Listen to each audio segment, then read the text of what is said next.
So please excuse my ignorance. Kaya pasensya na po, hindi ko po ginusto yung nangyari. Never kong ginusto na makasakit o maka-offend na kahit sino. Star Magic actress na si Andrea Brillantes umamin na kay Catherine Bernardo na may nangyari na sa kanila ng aktor na si Daniel Padilla. Alamin at panoorin ang buong detalye.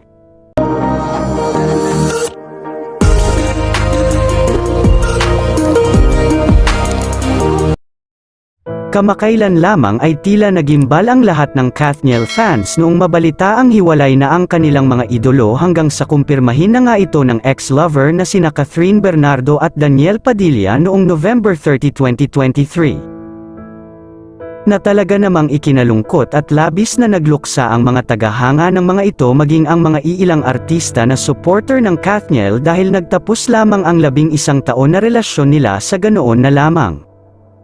At hanggang ngayon ay hindi pa rin sinasabi ng dalawa sa publiko kung ano nga ba ang tunay na dahilan ng kanilang paghihiwalay.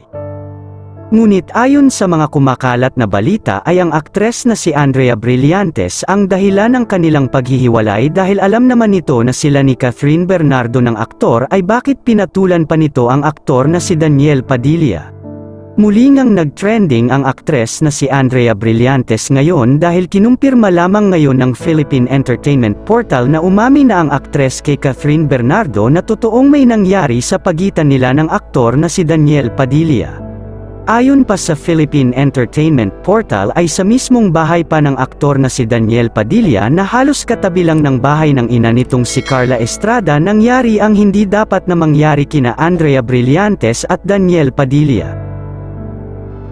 Ayon naman sa pag-amin ng aktres ay pinapunta siya ng aktor na si Daniel Padilla sa bahay nito, at kaagad namang pumunta ang aktres na si Andrea Brillantes sa bahay ng aktor.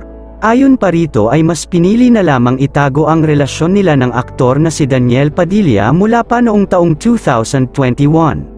Kaya naman pala ganoon na lamang magalit at tuluyan ang tinapos ng aktres na si Catherine Bernardo ang relasyon nito sa aktor dahil hindi lamang ito isang beses nangyari dahil mula pa noong 2021 ay niloloko na ito ng aktor. Kaya pala malakas na ang paninindigan nito na hindi na muling babalikan si Daniel Padilla dahil ilang chance na ang binigay ng aktres dito ngunit nagawa pa rin itong mag-cheat sa aktres. Narito naman ang mga komento ng mga iilang netizens patungkol dito. Grabe naman itong si Andrea, alam naman na may karelasyon si Daniel, pinatulan pa niya. Kailangan pa talaga public na may nangyari, very wrong, very proud, walang delikadesa. Move on Kath, hindi mo deserve ang liar person, may darating pa sa'yo at di ka pa iyakin, be strong idol. Kayo anong masasabi nyo sa videong ito? Mag-iwan ng komento sa ibaba. Maraming salamat po sa panunood.